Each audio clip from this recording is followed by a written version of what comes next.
Հավատքի բանկի գրքույկը Չարլզ Սպերջեն օր հունվարի 10 Եվ ոռոգողն ինքն էլ կոռոգվի Առակաց 11-րդ գլուխ 25-րդ խոսք Եթե ես ուշադիր լինեմ ուրիշների հանդեպ,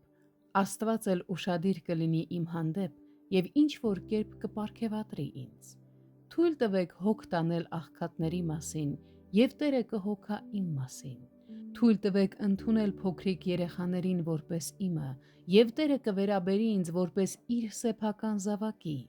Թույլ տվեք կերակրել իր հոտը և նա կկերակրի ինձ։ Թույլ տվեք ջրել նրա այգին և նա իմ հոգին կդարձնի ջրված այգի։ Սա Տիրոջ սեփական խոստումն է։ Թույլ տվեք կատարել պայմանը, ապա սպասել դրա կատարմանը։ Ես կարող եմ իմ անձով այնքան տարվել, մինչև հիվանդագին դառնամ։ Կարող եմ իմ զգացմունքներին այնքան հետևել, մինչև այլևս ոչինչ չզգամ։ Կարող եմ իմ սեփական թուլության վրա այնքան սուգ անել, մինչև գրեթե այնքան թուլանամ, որ անգամ սգալ չկարողանամ։ Սակայն ինձ համար անհամեմատ ավելի օգտակար կլինի ուրանալ եսասիրությունը և Տեր Հիսուսի սիրուց մղված սկսել հոգ տանել ինձ շրջապատողների հոգիների մասին։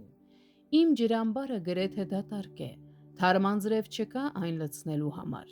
ուրեմն ինչ պետք է անեմ։ Կհանեմ խցանը և կթողնեմ դրա պարունակությունը շուրջս չորացած բույսերը ջրելու համար, և ապա ինչ կտեսնեմ։ Իմ ջրամբարը սկսվում է լցվել հոսելուն զուգընթաց, գաղտնի աղբյուրը գործում է։ Մինչ ամեն ինչ լճացած էր, թարմ աղբյուրը փակվել էր, բայց երբ իմ պաշարը հոսում է ուրիշներին ոռոգելու համար, Տերը մտածում է ինձ ոռոգելու մասին։